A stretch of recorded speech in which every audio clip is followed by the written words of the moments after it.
तो हम स्वाध्याय कर रहे थे कि वाल्मीकि जी के मन में वो क्रौंच पक्षी वाली घटना लगी रही थी और उन्होंने जो मन में था वो ब्रह्मा जी को कहा।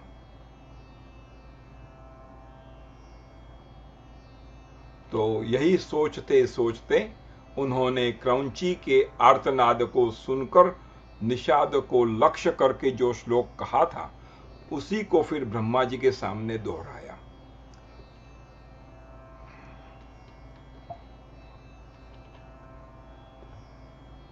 सोचन्नेव पुनः क्रौंचिम मुपश्लोकम इमं जगौ पुनरंतर्गतमना भूत्वा शोक परायण। और उसे दोहराते ही फिर उनके मन में अपने दिए हुए शाप का अनौचित्य का ध्यान आया। उनको पश्चाताप हो रहा है कि मैंने उस पारधी को, निषाद को श्राप दिया, वो उचित था कि नहीं। तो ये संत महात्माओं का स्वभाव होता है। उनका क्रोध घंटों तक, दिनों तक, सालों तक नहीं चलता है जैसा हमारा चलता है। उनका क्रोध क्षणिक होता है और उसके बाद उनको क्रोध पर, अपने किए हुए क्रोध पर पछतावा होता है। तब वो शोक और चिंता में डूब गए। ब्रह्मा जी उनकी मनस्थिति को समझकर हंसने लगे और मुनिवर वाल्मीकि से इस प्रकार बोले। और ये श्लोक बड़े अच्छे हैं, हम उसका स्वाध्याय करेंगे। तम उवाच ततो ब्रह्मा प्रहसन मुनिपुंगवम। तब उवाच यानी कि बोले, ततो ब्रह्मा प्रहसन हंसकर, मुनिपुंगवम मुनिवर वाल्मीकि से कहा, श्लोक एवं त्वयं बद्धो नात्र कार्या विचारणा मद इच्छांदादेव। यहां 3 शब्द हैं। ते ब्रह्मन प्रवृतेयम सरस्वती। ब्रह्मा जी वाल्मीकि जी के मनस्थिति को समझकर हंसने लगे और मुनिवर वाल्मीकि से इस प्रकार बोले। क्या कहा उन्होंने?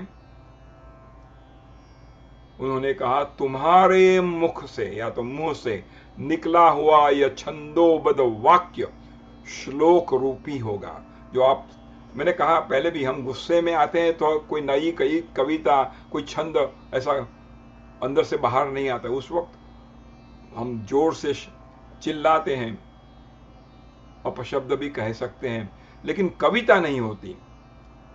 ऐसे छंदोबद्ध कविता नहीं आती हमारे जब हम गुस्से में होते हैं।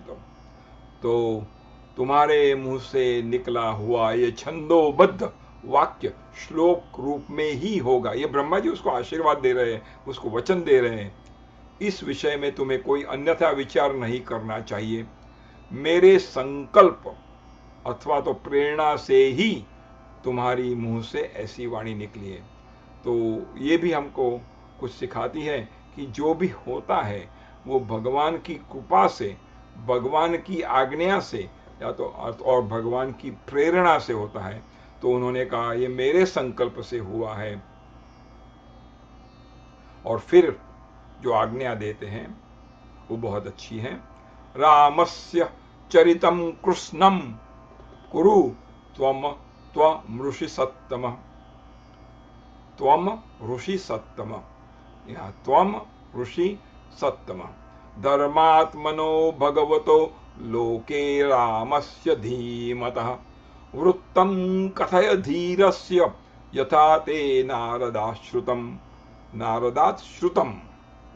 हे मुनिश्रेष्ठ, त्वम ऋषि सत्तम, त्वम ऋषि सत्तम।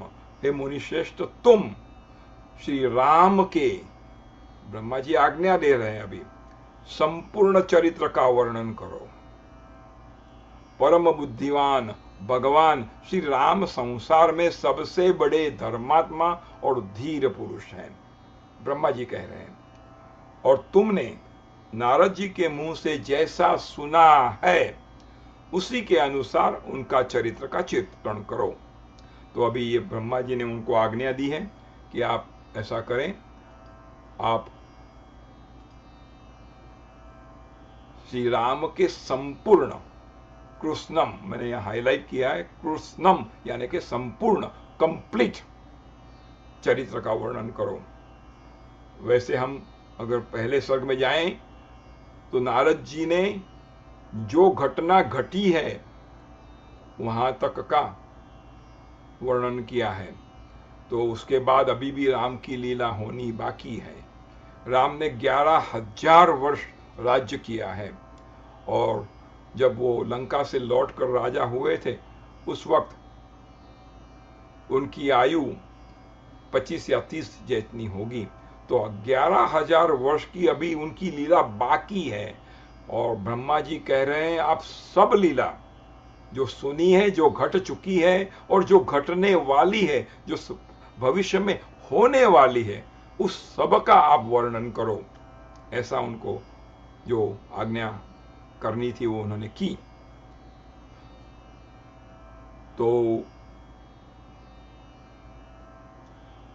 तो हम पूछ सकते हैं कि भाई जो नारद जी ने कथा कही उसके पर तो मैं विस्तार करके उसकी कविता में बद्ध करके कर सकता हूं, लेकिन जो घटना अभी तक हुई ही नहीं है, रामचंद्र जी अभी, because this a contemporary time, Ramchandra ji राजा बने हैं लंका से वापस आने के बाद, और राम राज्य कर रहे हैं, और अभी 11,000 वर्ष तक उनकी राम जी की लीला होगी। तो जो गुप्त है और जो प्रगट है, प्रगट क्या है, जो अभी तक हुआ है वो सब प्रगट है, अभी से जो होने वाला है वो गुप्त है, वो अप्रकट है। सो बुद्धिमान श्री राम का जो गुप्त या प्रगट वृत्तांत है, तथा लक्ष्मण, सीता और राक्षसों के जो संपूर्ण गुप्त या प्रगट चरित्र है, वे सब अज्ञात होने पर भी तुम्हें ज्ञात हो जाएंगे। सो ब्रह्मा जी ने उनको दिव्य दृष्टि दे दी। राक्षसों के भी गुप्त चरित्र हैं, भगवान राम जी के भी गुप्त चरित्र हैं, लक्ष्मण सीता जी के भी गुप्त चरित्र हैं, प्रकट भी हैं और गुप्त भी है। वे सब अज्ञात होने पर भी मेरे मन में क्या हो रहा है, मैं जब अकेला हूं तब मेरे मेरे मेरे आसपास क्या हो रहा है वो सिर्फ मुझे ही पता है, क्योंकि आप मेरे साथ नहीं हैं। तो इसको अज्ञात कहते हैं। तो ये सब अज्ञात होने पर भी तुम्हें ज्ञात हो जाएगा। तो मैं ऐसी आपको दिव्य दृष्टि देता हूं। तो वाल्मीकि जी को ब्रह्मा जी ने यह आशीर्वाद दिया है। तो कई संतों से ये सारी कथा मैंने सुनी है, और उस वक्त वाल्मीकि जी कहते हैं, जो हमें भी कहना चाहिए अगर हमको कोई ऐसा आदेश दे कि भाई मैं आगे की कथा अगर लिखूंगा, तो अगर राम जी उस कथा के मुताबिक according to what I wrote नहीं लीला करते हैं तो मेरी वाणी झूठी हो जाएगी, क्योंकि मैंने तो लिख दिया कि राम ऐसा करेंगे, इस वक्त ऐसा होगा। अगर राम तो खुद भगवान है, उनको मैं बद्ध नहीं कर सकता, और उनका मन चाहा कि हम अलग प्रकार की लीला करना है, तब तो मैंने जो लिखा है, मैंने जो बोला है, मेरी वाणी झूठी हो जाएगी। तो उस वक्त ब्रह्मा जी क्या कहते हैं, बहुत प्यारी चीज, आइए। न ते वाग नृता काव्ये, न ते वाग नृता काव्ये काचिदत्र भविष्यति।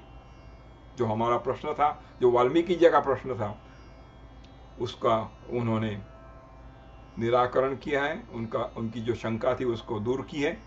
इस काव्य में एक एक शब्द पर जोर देंगे। अब जो तुम रामायण लिखोगे, जो हो चुका है वो और जो होने वाला है वो, उस काव्य में अंकित तुम्हारी कोई भी बात झूठी नहीं होगी। यानी कि राम को उसी लीला को करना है। अब राम जी उस लीला के बाहर कुछ कम भी नहीं कर सकते और कुछ ज्यादा भी नहीं कर सकते, क्योंकि आप जो लिखेंगे उसी मुताबिक राम की लीला होगी। लेकिन मैं आपको दिव्य दृष्टि देता हूं ताकि आप वो लीला क्या करेंगे उसी के हिसाब से आप रामायण लिखेंगे। इसलिए तो ब्रह्मा जी कहते हैं तुम श्री रामचंद्र जी की परम पवित्र मनोरम एवं मनोरम कथा को श्लोकबद्ध करके लिखो। श्लोकबद्ध कुरु यानी कि करो राम कथा। कैसी है राम कथा? पुण्याम परम पवित्र है, मनोरमाम बहुत मनोरम है, हमारे मन को आकर्षित करती है, हमारे मन को खींच लेती है, ऐसी राम जी की कथा आप करो। और फिर जो ब्रह्मा जी वाल्मीकि को जो आशीर्वाद देते हैं अद्भुत, यावत यानी कि जब तक, यावत माने जब तक, और तावत माने तब तक। फिर से यावत यानी जब तक, तावत माने तब तक। यावत स्थास्यन्ति गिरयः सरितश्च महीतले तावद रामायण कथा लोकेषु प्रचरिष्यति। बहुत अच्छा कहा है। जब तक पृथ्वी पर नदियां और पर्वतों की सत्ता रहेगी, यानी कि जब तक नदियां बहेंगी, पर्वत होंगे, तब तक संसार में रामायण कथा का प्रचार होता रहेगा। ये ब्रह्मा जी का आशीर्वाद है। तो अगर हम देखें तो ये कथा त्रेता युग की है। कलयुग 4,32,000 432,000 का कलयुग है। अभी तो कलयुग के 5,000 वर्ष गए हैं। द्वापर युग उससे ज्यादा डबल है, यानी कि द्वापर युग 8,64,000 ईयर्स का द्वापर युग था। उस वक्त भी राम जी की लीला नहीं हुई थी। राम जी की लीला त्रेता युग में हुई थी। तो 8,864,000 plus 5,000 approximately 8,70,000 years ago, and before that Ram Leela happened. Ram ji ने 11,000 वर्ष का तो राज किया है। तो अगर 8,70,000 में हम और भी 11 मिलाते हैं तो 8,81,000 होते हैं। और राम जी का त्रेता युग में कब हुआ? त्रेता युग उससे ट्रिपल है। 4,32,000 को ट्रिपल करो तो मेरे ख्याल से संतों से जो ने सुना है, ये 9 लाख वर्ष के पहले की कथा है। 9 लाख 900,000 ईयर्स। और आज भी कलयुग में यूनाइटेड स्टेट्स में हम उसकी कथा का पान कर रहे हैं। ये ब्रह्मा जी के वचन का प्रभाव है। इस पृथ्वी पर जब तक नदियां और पर्वतों की सत्ता रहेगी, तब तक संसार में रामायण कथा का प्रचार होता रहेगा। किसी भी बहुत न्यूयॉर्क टाइम्स की बेस्ट सेलर है, बहुत बहुत तो 5 साल चलेगी, 10 साल चलेगी, 25 साल चलेगी, 100 साल चलेगी। 1 लाख वर्ष के बाद उसका कोई मायना नहीं रखता है। लेकिन ये 9 लाख यानी कि 900,000 ईयर्स पहले हुई कथा आज भी अगर हम सोचें तो इस वक्त यानी कि एट दिस पर्टिकुलर मोमेंट हजारों जगह पर यह रामायण की कथा हो रही है। तो सोच सकते हैं कि कथा का क्या महात्म्य है। तो हम आगे बढ़ेंगे। ऐसा कहकर भगवान ब्रह्मा जी वहां से अंतर्धान हो गए। उनके वही अंतर्धान होने से शिष्यों सहित भगवान वाल्मीकि मुनि को बड़ा विस्मय हुआ। आए भी और चले भी गए, आए भी अनअनाउंस्ड, उस वक्त भी विस्मय हुआ। और जो उन्होंने कहा, जो आशीर्वाद दिया, ऐसा आशीर्वाद अगर हमें मिलता है तो हम भी आश्चर्य हो गएंगे कि क्या मेरे पर भगवान की कृपा है कि मुझे इस कार्य का निमित्त बना दिया। तो उनको विस्मय हुआ। तदनंतर उनके सभी शिष्य अत्यंत प्रसन्न होकर बार बार इस श्लोक का गान करने लगे तथा परम विस्मित होकर परस्पर इस प्रकार कहने लगे। उनके कई शिष्य थे, भारद्वाज मुख्य शिष्य थे, तो वो भी ब्रह्मा जी का दर्शन किया, उनका जो संवाद था वो सुना। तो जो श्लोक पहला जो हमने देखा था उसको बार बार गान करने लगे और इस प्रकार आपस में बातें कर कर परस्पर को कहने लगे। समाक्षरै चतुर्भिर्यः पादैर्गीतो महर्षिणा सोऽनुव्याहरणाद् भूयः शोकः श्लोक त्वमागतः।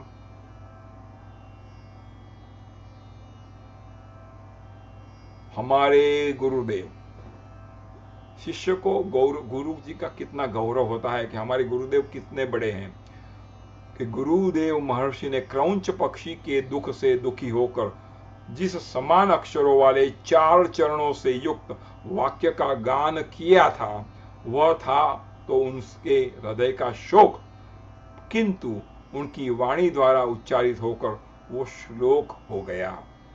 इधर शुद्ध अंतःकरण वाले महर्षि वाल्मीकि के मन में यह विचार हुआ कि मैं ऐसे ही श्लोकों में संपूर्ण रामायण काव्य की रचना करूं।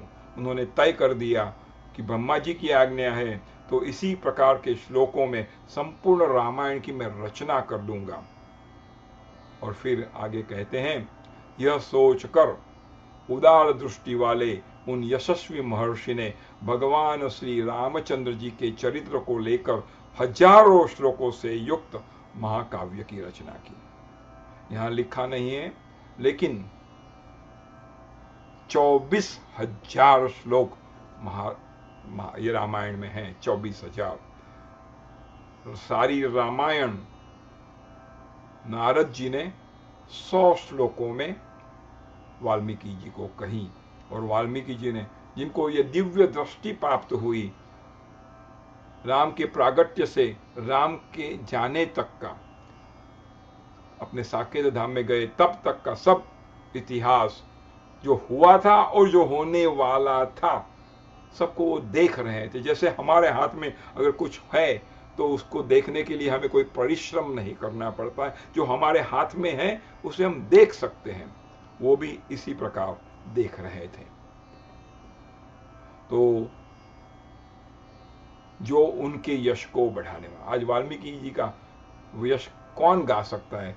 वाल्मीकि जी आदि कवि है, संसार की पहली कविता लिखने वाले कवि आदि कवि वाल्मीकि है, और रामायण ये संसार का यानी कि समग्र विश्व का पहला काव्य है। ऐसे काव्य को हम समझ रहे हैं, ऐसे काव्य का हम स्वाध्याय कर रहे हैं, ये भगवत कृपा से ही हो सकता है। इसमें श्री राम के उदार चरित्रों को प्रतिपादन करने वाले मनोहर पदों का प्रयोग किया है।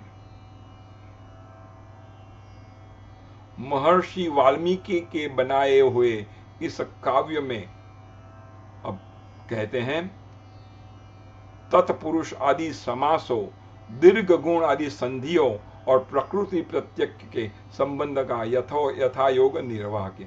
इसमें बहुत व्याकरण है और सभी हिसाब से ये परिपूर्ण है और फॉल्टलेस है, परफेक्ट है। इसकी रचना में समता यानी कि पतत प्रकर्ष आदि दोषों का अभाव है। ये साहित्य की भाषा है, उसमें कई दोष लगते हैं, उसमें तो इस रामायण में इस दोषों का अभाव है और उनके पदों में माधुर्य है। वो तो जैसे जैसे आप पढ़ेंगे तो अब आपको लगेगा कि इसकी बात बहुत मधुर है, बहुत सरल है, बहुत सहज है और मीठी है। तो हमको आदेश मिलता है, हे भावुक जनों, इस प्रकार शास्त्रीय पद्धति के अनुकूल बने हुए इस रघुवीर चरित्र, राम जी का चरित्र है, और रावण वध के प्रसंग को ध्यान देकर सुनो। तो ऐसा ये दिव्य दूसरा सर्ग हमने यहाँ परिपूर्ण किया भगवत कृपा से, बहुत प्यारा। तो इत्यार्षे श्रीमद् रामायणे वाल्मीकिये आदि काव्ये बालकांडे द्वितीय सर्ग। इस प्रकार वाल्मीकि निर्मित आर्ष रामायण आदि काव्य के बालकांड में दूसरा सर्ग पूरा हुआ। ये भगवत कृपा है, सदगुरु की कृपा है। श्री कृष्णार्पणमस्तु। जय जय श्री सीताराम, जय जय श्री सीताराम, जय जय श्री सीताराम।